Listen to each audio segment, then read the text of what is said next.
Quantos eus você já foi ao longo desses anos de experiência humana aí que você tem baseado na sua idade?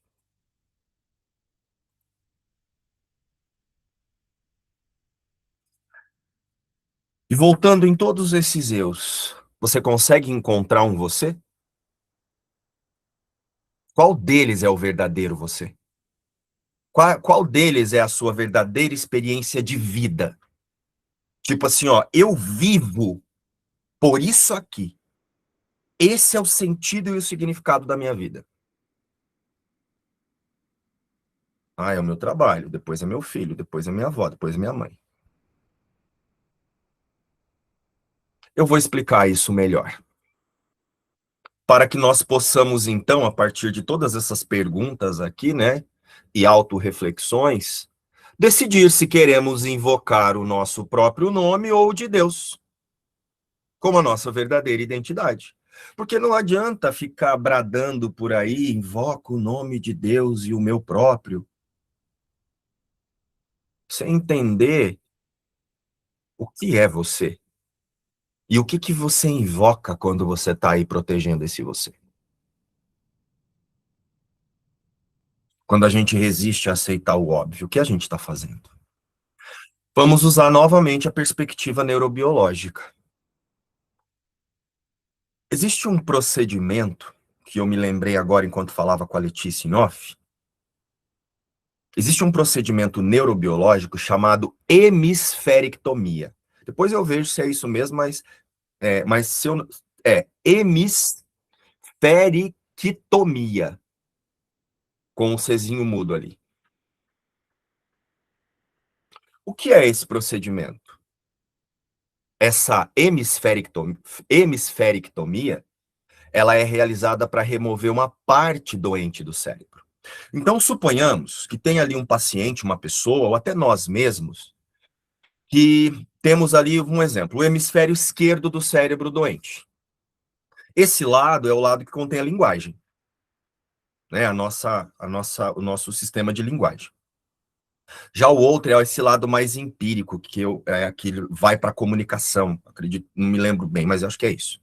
Mas vamos focar nesse, que é o que eu tenho certeza. Então, essa esse procedimento neurobiológico, ele retira, ele separa o cérebro. Então, significa que o paciente vai passar a viver com a metade do cérebro. Então, nós retiramos essa metade. Por incrível que pareça, a fala e as outras funções, elas acabam se desenvolvendo lá no lado direito. Lógico, né? Tem todo um processo aí de recuperação. Mas vai ser desenvolvido ali de alguma forma. E esse é um procedimento tão importante que ele não apenas salva vidas, né? Se a gente prestar atenção nele, nós vamos entender que ele não está aí só para salvar a vida humana, mas ele nos mostra um detalhe muito importante e muito claro. A nossa biologia, né? O ser humano, que nós chamamos de nós através do corpo, ele consegue viver, operar aqui no mundo utilizando apenas metade do cérebro. Então, agora, nós somos esse eu aqui no corpo. Então, se a sua vida é a sua imagem e tudo o que comanda o nós no mundo está no cérebro, então o cérebro representa o você, não é? Porque não diz que quando o cérebro morre, dá morte cerebral, então pode desligar tudo que a pessoa perdeu a função dela? Então o cérebro é o você, é o eu. Então olha só, dessa forma, né, é possível viver apenas com a metade do cérebro. Então você passa a viver só com a metade de você?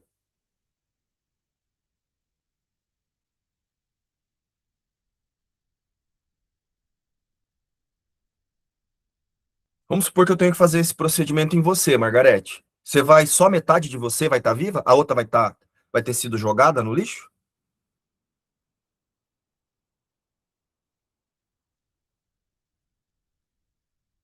A vida está dentro do corpo? O você é essa imagem mesmo que você está vendo aí?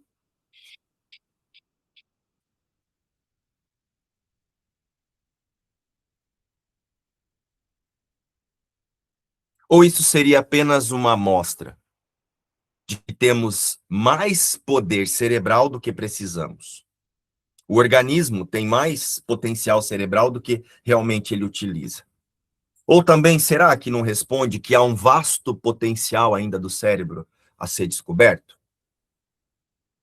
Mas isto é o você? Onde reside o eu ali dentro do cérebro? Porque a gente precisa saber, porque vai que corta e joga fora.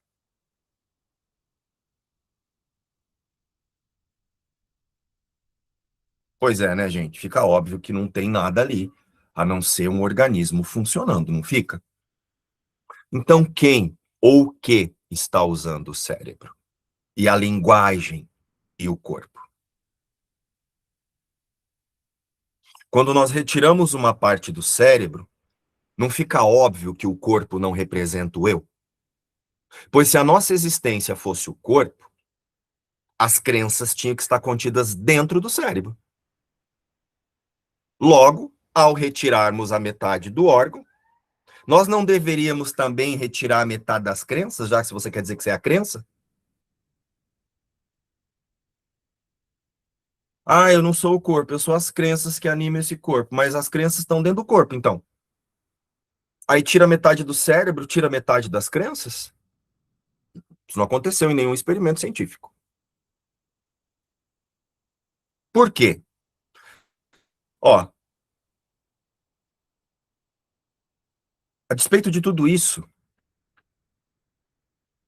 no entanto, se o corpo desenvolve um meio de ajustar a linguagem com a outra metade do cérebro que ficou, e a nossa personalidade continua se comunicando normalmente, às vezes com alguma limitação, mas você continua conseguindo expressar o você. Né? Se a nossa personalidade, se o seu eu psicológico continua se comunicando normalmente, onde estão as crenças que estavam projetadas nesse corpo? Estão na mente. Lembra? Eu me aquietarei por um momento e irei para casa, na lição anterior. Me aquietarei por um momento e vou retirar o significado de existir através do que não pode ser vida, e vou lembrar que tem um estado de ser aqui que usa esses corpos para dizer que é vida.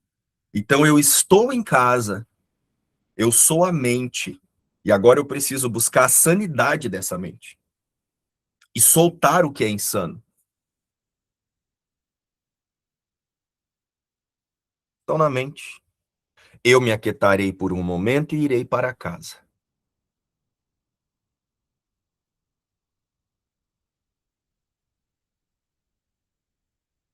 Essa mente, essa existência sem forma, ela está invocando a sua existência a partir de crenças e da percepção dessas crenças, projetando numa imagem, e aí chama isso de viver. Mas o que somos todos nós, em verdade, a partir do que antecede tudo, é uma unidade, uma única mente. Por isso, quando essa mente invoca o nome de Deus, invoca o seu próprio. Quando ela lembra que a sua origem não é ela mesma, ela deu origem a um mundo equivocado, a um equívoco, uma quando eu falo mundo equivocado, é uma percepção equivocada de existir. Mas agora ela só precisa desistir disso, porque ela permanece com a sua fonte. Afinal, se a vida estivesse contida apenas dentro do corpo, ao cortarmos uma parte física, nós também não teríamos que tirar uma parte da vida? Não deveria ser assim, João? Isso acontece?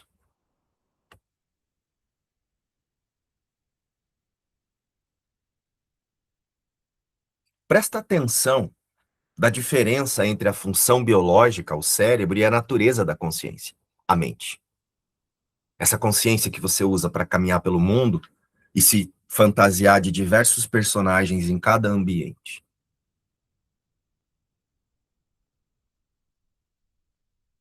Essa hemisferictomia ela é uma evidência física aqui para nós, para trazer para esse nosso contexto das lições, muito poderosa. Se o eu fosse o cérebro, a perda da metade da sua massa deveria, então, resultar na perda da metade da sua identidade ou das suas crenças. Mas isso não acontece. Então, o que nós podemos perceber? A vida não está no corpo mesmo. O cérebro, ele não é o produtor da mente. Então, os pensamentos não estão nem acontecendo no cérebro, ele está processando os pensamentos da mente. Ele é um tradutor ou um terminal de processamento. É como se no corpo o cérebro fosse um computador central, mas não como ele cria os pensamentos. Então, quando o cérebro é operado, a mente faz o quê?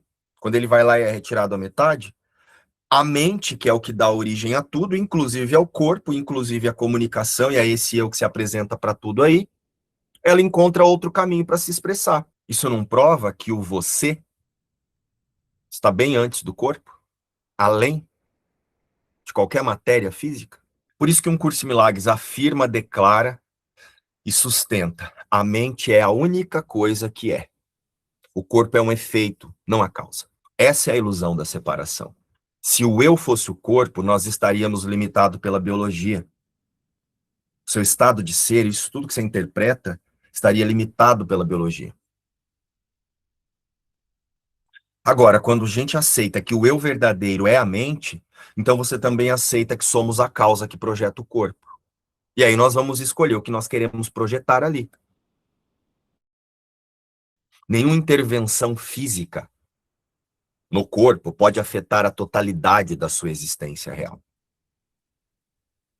Então, ao invocar o nome de Deus e o seu próprio, nós estamos fazendo um exercício de reconhecimento de autoria. Se você não é o corpo, que é volúvel e pode se modificar, a quem você está recorrendo? Quando você está diante das suas sensações, emoções, desejos.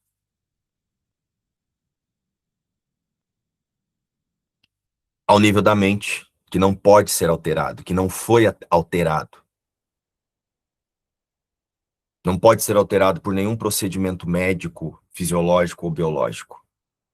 Nem pelo tempo, nem pelas crenças. A mente pode escolher identificar-se com as crenças, mas ela vai ser sempre um estado de ser que escolhe antes. E eu tenho trazido essas explicações para que a gente possa trazer mesmo a metafísica de um curso de milagres de forma cabal. A gente precisa tirar os pés da ilusão de separação. Que, em grande parte de nós, é isso que a gente usa como segurança de vida, essa ilusão. Então, demonstrar através dessa lógica que a Letícia acabou nos convidando através da expressão dela, né, essa hemisferictomia, né, e todos os exemplos que eu trouxe aqui, fica claro que o corpo é só um instrumento, não é o autor. E as crenças também não são o autor, porque precisa ter algo para crer. Ó, crenças, precisa ter algo antes para acreditar nelas. As crenças só parecem ter autoria da nossa vida porque é algo que acredita nelas projeta no corpo as suas vontades e os seus desejos, os desejos das crenças. Então a gente precisa alinhar a percepção de existência com o que realmente um curso em milagres chama de a mente, que é a única causa.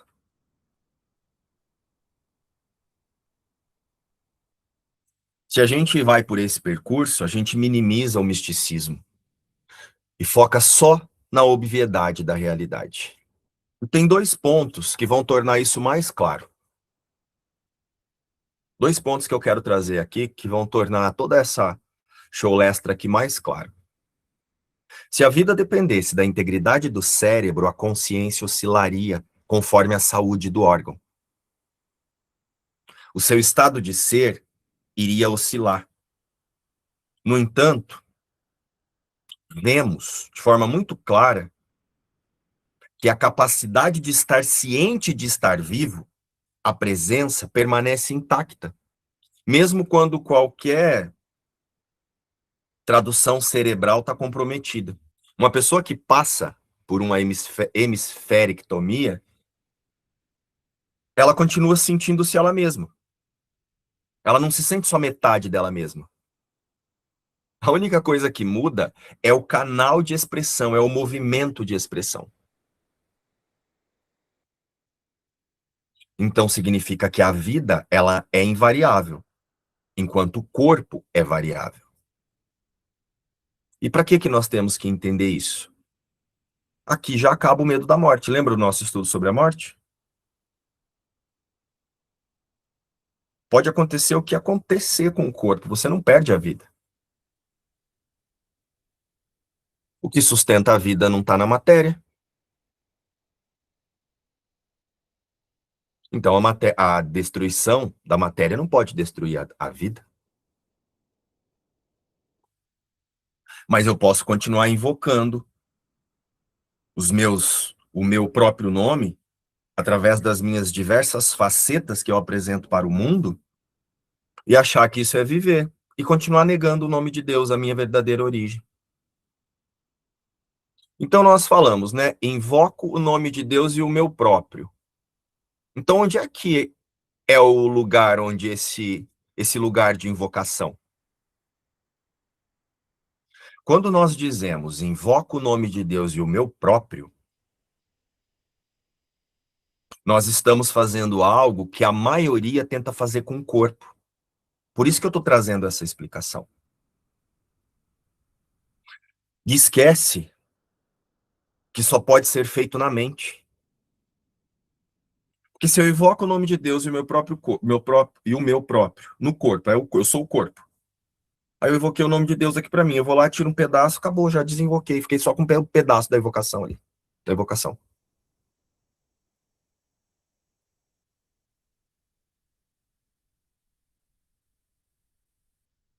A mente não tem hemisfério esquerdo ou direito. A mente é a unidade onde a identidade real reside. Estamos distraídos disso, mas ela permanece ali. Por isso que um curso em milagres fala para parar de buscar a cura ou a identidade onde elas não podem estar, no corpo e no cérebro. E voltem-se primeiro para a causa, a mente. Que fala da importância de aprender a ver que a mente não é o cérebro, a mente é um ser pensante antes dos corpos, antes mesmo do físico, como foi trazido aqui mesmo, até a partir da ciência. Olha só. A única responsabilidade daquele que trabalha em milagres é aceitar a expiação para si mesmo. O que é aceitar a expiação? Isso significa que reconheces que a mente é o único nível criativo e que os erros que ela comete são curados pela expiação. Então, como é que eu estou aceitando a expiação? Quando eu estou aceitando que a mente não é o corpo. Quando literalmente o corpo passa a ser enxergado, visto, realmente como um instrumento que não faz nada sozinho, ele não é automático, ele não é autônomo. Quando a gente realmente compreende que o corpo é literalmente como uma vassoura, a vassoura ela não faz assim, fica em pé sozinha e começa a fazer assim, a varrer a casa. Quando literalmente a gente começa a entender que o corpo não está se movimentando, porque não é você, corpo, nome que se movimenta, é um ser pensante que projeta o próprio pensamento, o poder de criar e movimenta o corpo. Quando literalmente nós aceitarmos isso, nós estamos colocando a mente na posição da expiação. Ela está reconhecendo que ela é o único agente que tem poder criativo. Se isso é reconhecido, ela direciona esse poder, essa decisão, para Deus. Invoca o nome de Deus e o meu próprio. Ela para de confundir o que ela é com o que não é, pelo próprio uso do poder. Isso é aceitar a expiação. Uma vez que aceitas isso, a tua mente só pode curar. Vai vir pensamentos, vai vir coisas. Você não confunde a existência com nada disso, que é exatamente o que é trazido numa parte da lição de hoje, ó. Repete o nome de Deus, ou seja, realmente busca essa aceitação de que a mente é o único nível criativo e o corpo não é nada, repete o nome de Deus e todo mundo responde deixando de lado as ilusões. Todos os sonhos que o mundo valoriza desaparecem subitamente, e onde pareciam estar, achas uma estrela, um milagre de graça. Os enfermos se levantam, ó. Eu vou olhar para a doença e vou saber que ela não está afetando nada na existência. Esse que contém o poder não está sendo afetado pela percepção das ilusões ali. Os cegos podem ver. Então, qualquer pensamento que vem não é visto com realidade por essa mente que está aceitando que é o único nível criativo. Uma vez que aceitas isso, a tua mente só pode curar. Afirmando isso, liberas a mente da supervalorização do seu próprio instrumento de aprendizado e a restauras à sua verdadeira posição como aprendiz. Então, quem é que está invocando o nome de Deus? A mente e não uma pessoa. É um agente pensante antes do corpo, antes do cérebro. Deve-se enfatizar mais uma vez que o corpo não aprende, nem tampouco cria. Quando nós aceitamos isso, não há dificuldade nenhuma de viver a metafísica de um curso de milagres ou de entender isso que o Márcio acabou de falar.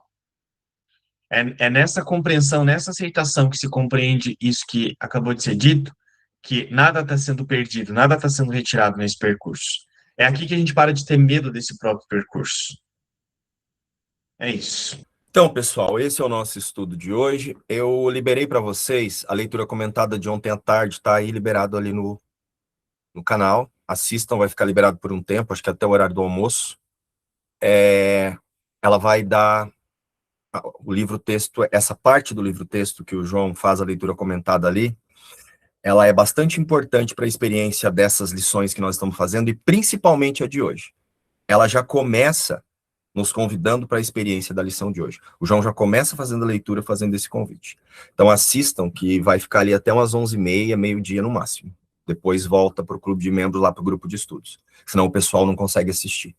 Tchau, gente!